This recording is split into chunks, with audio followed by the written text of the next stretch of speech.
Hey guys. Oh my God, what's going on? All Access Geek is back, coming at you with a Supergirl review. We just saw the movie in theaters. I'm Nick. Joining me is the entire family here. Woo! Let's go ahead and get those names here. I'm Laura.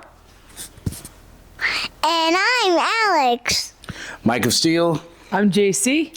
And we're going to be doing our Supergirl review. Guess what, guys? Spoilers ahead. We keep it pretty loose here, so let's get into it. I think that's the one we might use. Perfect. Cool. Succinct. So, yeah, once again, like Nick just said, this is going to be a spoiler review. And we're going to start with the bad first, because we don't want to end this bashing the entire film. So we're going to start with the bad first, and then go into the good, and then what we want to see out of the DCU, and then how did our youngest viewer, who it's really intended for, enjoy the film. Anybody want to start first? Like, what do you guys think? Oh, the bad. I think that with the I think with the inclusion of Lobo, that we either should have had far more Lobo, or we should have had no Lobo. But I think that we accidentally ended up with just enough Lobo that I wanted more Lobo, and we didn't get that. So I feel like I wish we could have seen either more or zero. I feel like it either, it wasn't enough to add to the story. I felt like it was kind of accidentally taking away from it. That's what I was about to say, is that if it had something more directly to do with the plot than him just kind of being there and being on a similar mission, I feel like that might have been good. Yeah. So my thing about it is like, this is like, Tom King is the original writer, and originally this was actually supposed to be a Lobo vehicle, and it was not supposed to be for Supergirl, and Lobo got cut out, and the folks who were at DC were like, Tom, you should do this with Supergirl. And it actually, I mean, that makes sense for war criminal Tom King. Historic war criminal Tom King. Man, them shots is hitting, huh? I thought that like Lobo should have been utilized better. Like, I had no problem with him being in the film. Yeah. No.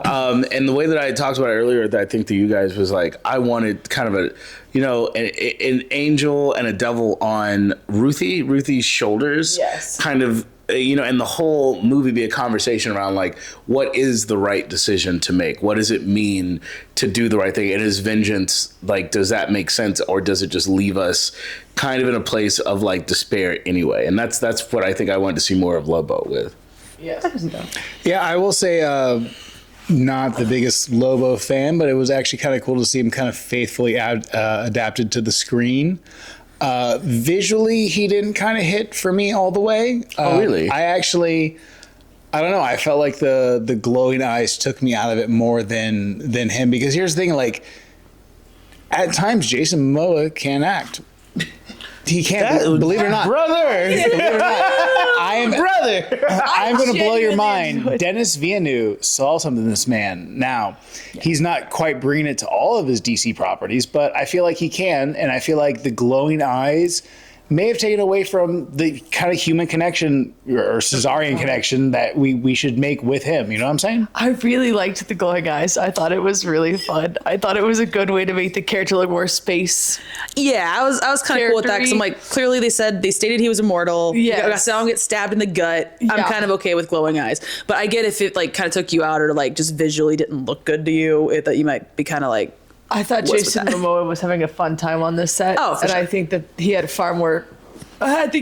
more fun time on this set than he did on the Aquaman sets, based on how I feel like he was just acting. Aquaman 1 was the jam, though. And Aquaman 2 was. I still think it's bullshit that even Atlantis has traffic issues, but that's just me. I will say this: like, I'm a person who is very much for comic accuracy. However, as I get older, I've now come over to the side of opinion that eyes are the connection to the human. Yes, I would love to see Batman with the white eyes. However, what I think of whenever I think of that is I think of Robert Pattinson looking at that child his father was just killed in front of him. You wouldn't be able to get that. And they literally make a connection only through their eyes, and literally tears well up, and the kid kind of can trust Batman from that moment forward. It's like, we would lose that with the white eye. So I'm like, I'm definitely here I definitely understand both sides of the argument. I would love more comic accurate, and I'm glad they went comic accurate. For me, it just kind of fell flat because I felt like, man, I feel like Momoa could have killed it. And I really actually kind of enjoyed the choices he took with Lobo. Like he played it a little bit more flippant than he normally does. Granted, I would say that's probably his most well-known adjective for his characters is flippant, but he kind of killed it. And I really loved how he just vocally just went like to a higher register with some of his stuff versus like trying to make it all deep and gruff. Like it kind of throws you off. You're expecting this massive dude to kind of just like, he's like, this Bastich. And you're just like, I will say, I liked it. I will say things that I wasn't a fan of with Lobo was like, Lobo is on par with a Kryptonian, right? As far as his strength level. Why was he locked in that under like the prison? Yeah, they never really showed us how he got in there. For plot line. Yeah, well, devices. The only thing that we got in the film was him basically saying that he like let himself get caught because he wanted to be in this situation because he's the hunter. He chose to be here. So it's like that. I get he could just kind of fake his way there, but it still is just like, oh yes, for the plot, I am back. I agree with that. For sure. Why are you here? Well, if you looked at page 93, it says Lobo interior, supposed to be the sulky within the cage. Yet they somehow, honestly, like, How did we get it would have just been funny. There's a storyline. Yeah, I met this one dude. He offered to buy me a beer. I got too drunk, and next thing I knew, I woke up here. Turns out they had been laying traps for me all over this place. Yeah. That was free. That would have been interesting. Or if like, I really wanted him to be like a part of what we were doing because he's on all the advertisements. He's on all the stuff. There's a popcorn bucket for him. He's literally in only like, what do we want to say? Like, can I shove my hand into his mouth to gain popcorn? Because like that would be just 1/5 of the movie. More Lobo. I Not think is interested. the note is Either give us far more or remove the character entirely. Yeah, I think that's the note. I will say the thing that bothered me, if we're still on the bad, the thing that bothered me the most is, remember when Krem and like, I forgot the name of the species or whatever, the people that they represent. But remember when like she goes to go and try and recruit Supergirl, and out of nowhere Krem just like, oh cool, I happen to be here in this like open like land. Like, oh, I'm just gonna take this spaceship for no reason, and it just kind of, because later in the story we find out that they basically like traffic girls and women. Why did Krem kill her whole family and then leave her? And then again, with Supergirl being there and Ruthie being there, when he finds Supergirl's ship and gets on it, like, why didn't he? That plot. Yeah. And how did he find it? Why did he just leave them? Yeah, Why would logically, he's leaving money behind. Like, he's Also, leaving money on the table. It doesn't make any sense because that was a shoehorn plot that they decided to just shove in last second, and it shows because like there wasn't any kind of like. They didn't build up to it in any kind of good way. Like they didn't sit enough with Ruthie's family before we saw her whole family slaughtered, and then we got like the brides.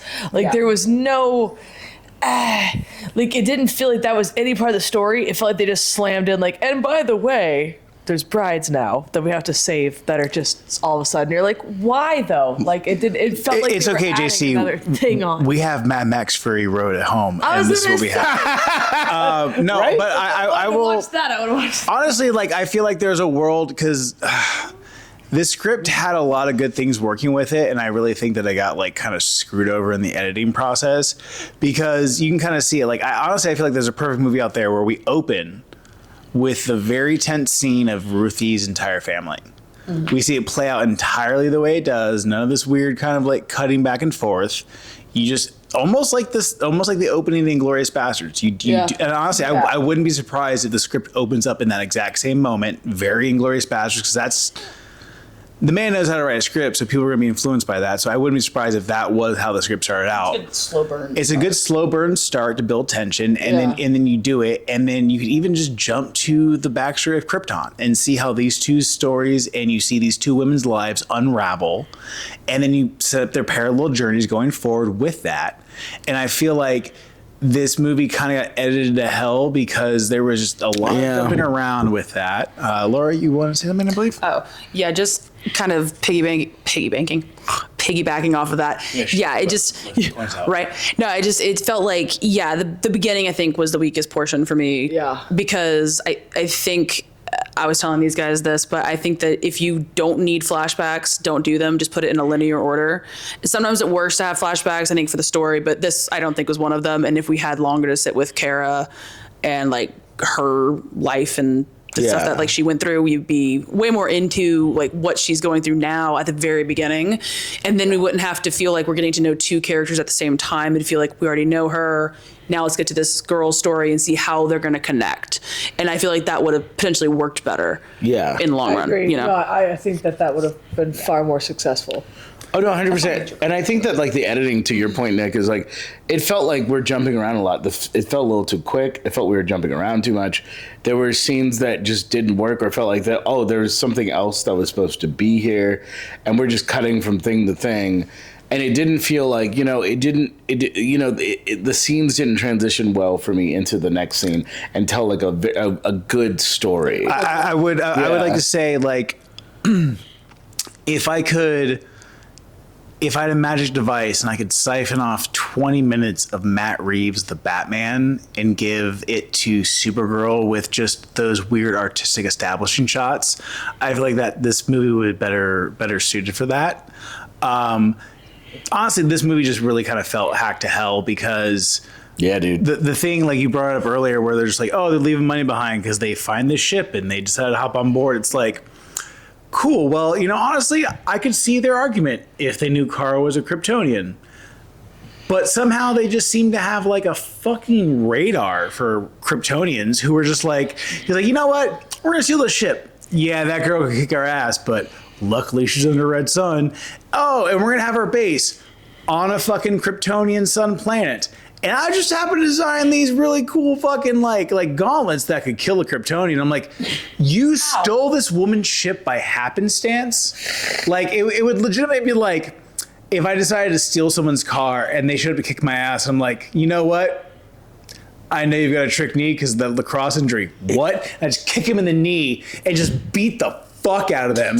How did you know about It just that? Yeah, like undermines- legitimately, like how the fuck did you know about that? It just undermines the whole thing. Is like when they show up randomly and take her ship, it just kind of like, and then I'm stuck there for the rest of the film because I'm trying to figure out like what the fuck. Honestly, what did I again, going back to that 20 minutes of establishing shit to feed into Krem's stuff, because honestly, I think probably the best character in this film was Krem, because you can't really believe that with your whole chest. here's the thing. So here's the thing. Over here, like, Go on. Hear me out. We don't get much with him. Do you understand, like, him just as a character to his core? Like, he literally wants to fuck everything up. Like, this guy is literally just a fucking cruel pirate who has just been through the galaxy. And he, honestly, I don't think the guy was, like, writing home. He's not, like, Joker levels, but he was an interesting enough antagonist where I was like, you know what? I'm okay with like Supergirl wanting to fucking end this guy's life. And I feel like if you had just done like a scene of him walking up to Kara's ship where they're just like that one? No. And people are walking out and they're just gunning people down. And they're just going through the camp. Because honestly, it just kind of felt like a spaceship RV camp. Did you guys kind of get that vibe? yes. Oh no, it did. Yeah, 100%. literally, That's yeah. exactly what I thought when I was looking at it. So, Like, space RV park. Yeah, Love so it. like if they were just going through talking about the ships and just killing people as they're going, and they settle on Kara's ship, and they're just like, let's fucking leave with this one. It would have added a little more depth, just to the scene to why they picked that ship, because like they walked by 4 ships, It didn't make any 4 sense. empty ships up to this one because You're the gonna plot take the demanded shit it. orange one for and Yeah. no leave the reason? girls, right? The money that's your Yeah. whole culture's about. And Yeah, exactly. exactly. How would they tell if No she was sense. Kryptonian? It's like, yeah, again, you're leaving money on the table as far as they're concerned. My thing, I can't ride with you on that Krim take. I did not understand. good. It just felt like a dude who was just doing stuff to do stuff. What is his character? Like, what is his reason? Why are they like? Well, as this? someone Like, who's what is- worked with a lot of just the general public, a lot of people just tend to have a very base desire sometimes, and just Krem just kind of he wanted to watch the galaxy burn, my man. Space. That's great. Let's He use was it. I Joker. mean, like, He was even if Space Joker. you can do characters like that. You can do characters like Joker, but there was level of depth even to Heath Ledger's Joker. He's right? just There was space Jeffrey nothing- Epstein, really. There was nothing. There was no level of like. Even if you think about the greatest villains in cinema history, there is something. Oh, I'm not comparing to him. I'm just saying, like in this C movie, he was probably like a B character. You're generous. And I would agree. I would agree with it being generous. I didn't like his visuals at all. His visual design took away from the I'm sorry. I don't care about like comic gorgeous like fucking like full red-haired, You leave red-bearded that space ginger pirates. alone. It was gorgeous. You have a thing for gingers. Get over it. I think if do have we're a thing going, for gingers. Damn, but honestly, that like, tequila is talking. all right. So I will say this. A big problem I feel I have with the entirety of Supergirl is like, man, you really just took whatever leftover scraps from Guardians of the Galaxy's set dressing you had, slapped together 3 towns, and that's what you had. And Krem was the most unique design in any of those fucking things. Because it's like, we had Dust Hole 1 with some fields. We had Dust Hole 2 with some fucking buildings. And then we had Dust Hole 3 with a fucking floating ship above it. Like, That's fair. design wise, I feel like they was like cheap. they weren't stretching the budget with those fucking concept artists. You know what I get? Yeah, I kind of agree with that. Especially for such a vibrant comic that Woman of Tomorrow is. It is beautifully painted, and this movie felt Very muted true. as shit. Oh, this movie Very was. true. This movie was. They shouldn't have done The Woman of Tomorrow. I think that was a misstep. I think that the character wasn't ready for The Woman of Tomorrow. I think that is a more established character that we are slightly than the one we're seeing right now. I'd say that's maybe 5 years in the future, 8 years in the future. Well, I mean, they're both Like- supposed to be 23, right? Well, I think It's just how they got them to this point, because in the comic, it's like she was born on Krypton before it, like, you know, had its problems. And then in this one, it's like, no, I was born 8 years after Krypton was already annihilated, essentially. So it's like that for me takes out a lot of the trauma that, I mean, not no trauma, obviously, but took away a lot of the trauma of just seeing your whole planet crumble to nothing, except for this tiny little blip that you're on, you know? Yeah, it felt like they were trying to justify it with that one line of just her being like, "This is the only home I've known," and I'm like, that is the most appealing line in that entire scene. And here's the thing, like, watching her dad plead with her to just get on the fucking shit, man. It was like, this is a good scene, but I feel like if we had just seen all of this lead up to her, and that was the last thing we saw, and like the lid closes, and then we got like the Supergirl title, like do Ruthie's story, Yeah, I agree with that. Supergirl story, Yes. Supergirl title sequence, and then it opens up and she is just whatever song you want to play on the fucking Supergirl title sequence is the song playing in the bar she's getting shit faced in. Did I like completely hallucinate and not remember the what is it, the actual title card? Because I don't remember there being a title card. there was there? it was at the end, actually. Okay. Right at the Okay, I was like, am I hallucinating, or was there no title card? It There just wasn't. started with like the song, intro song, and stuff like that, which is So fine. Yes, I mean, it's there was fine it. potentially to not have it, but I was just like, wait, Yeah, did honestly, I blank that out? James Gunn's fingerprints seem so over this movie that I was expecting the kind of the James Gunn hallmarks of like a title card, because he really does. He's a master just doing a song, and in the middle of like the needle drop, there's a title card, and then boom, you're into the movie. You know what I'm saying? So like, Yeah. I just was kind of expecting that. So we do have to remember that like James Gunn didn't write this or direct it. So he Fair. was just kind of like a dude who like he was a producer. He's the guy. He is the Kevin Feige of DC. So he did approve it, but like at the end of the day, he didn't direct it and he didn't write it. But it Clearly didn't edit didn't edit it, but it felt very James Gunnsian. In your opinion, Yeah, like, it felt very Guardians. back to what Nick was saying, I think it feels Guardians because we're set in space on a spaceship with someone who feels like a misfit, and then everything is just space shenanigans, whatever, pirates and stuff, and that feels very much like Guardians. And that's kind of the problem I had with like the trailer. It looked fun and interesting, but it's just like that portion. I was like, oh, this just feels very Guardians visually. Yeah, the aesthetic. Very visually and then Guardians, we and all- even her having Yeah, even if her we're having looking at the it thing headset on right now, it Yeah, we're looks watching like the trailer. Yeah, like even her Guardians. having like the headset on is very Guardians. I will have to. We do have to talk about the elephant in the room. The ending. The ending. Yeah, that would be the last bad. I think we'll take. The ending differs so much from problem. the ending differs so much from the comic because listen, if we're gonna say Supergirl kills, I'd be okay with that, and because I'm weirdly okay with that, and Clark not killing, I'm weirdly okay with that. If that's fine, that's fine. But the very source material that it's based off, it's very much about the whole story is about the price of vengeance, the price of violence, the true price of killing, death, murder. Yeah, look, like, this these are whole the- scene that was taken out because that was too real for the new owners of the directors and producers. Yeah. You shouldn't have genocide. No, And it's about For the record, no, we should not have genocide, but the source material had a lot of genocide. So taking that out just seems kind of odd. Yeah, that was odd, but I think it was. I think there was a reason, and the reason starts with the letter I. And so anyway, isn't that fucked up? We can't even say the name of the place.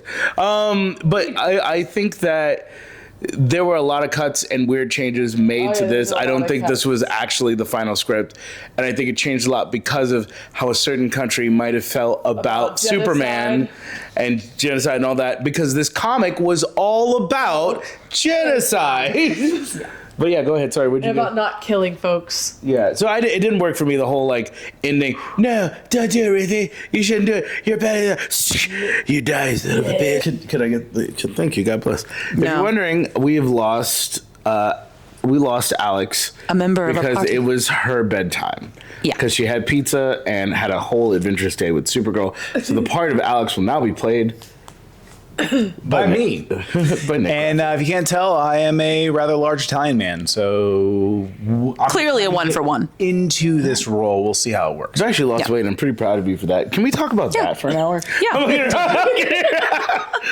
So we're still talking about the good, and we left off on like the fighting stuff. Nick, you had Yeah. like a thing that you were talking about that you really enjoyed with the film.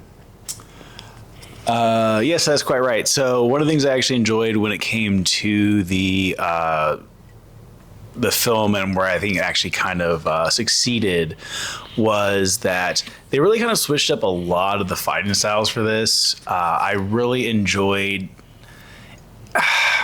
I felt torn because I feel like a character is best served when they're on their back foot and they're just kind of not working with their full arsenal. But at the same time, it also kind of leaned a little too heavily into the fact that we were constantly depowering Supergirl for this film. And she did kind of shine, and I really did like how they played to it. And I feel like this is a sequence we haven't brought up at all lately during this entire video, but I actually kind of like the pirate scene with the whole teleporting around the ship, like her actually like trying to use her, the female pirates, and her trying to actually like utilize their technology against them. I felt that was interesting. They just, I don't know. I felt like the moments like, oh, she's got powers. It's a Kryptonian. Everybody seemed to always be like, it's a Kryptonian. And I'm just like, how would you know? How would you know? Aren't there just two of these motherfuckers out there right now? Like, really? What did you think about the good, JC? I'll say, again, the acting. I thought the acting was really good.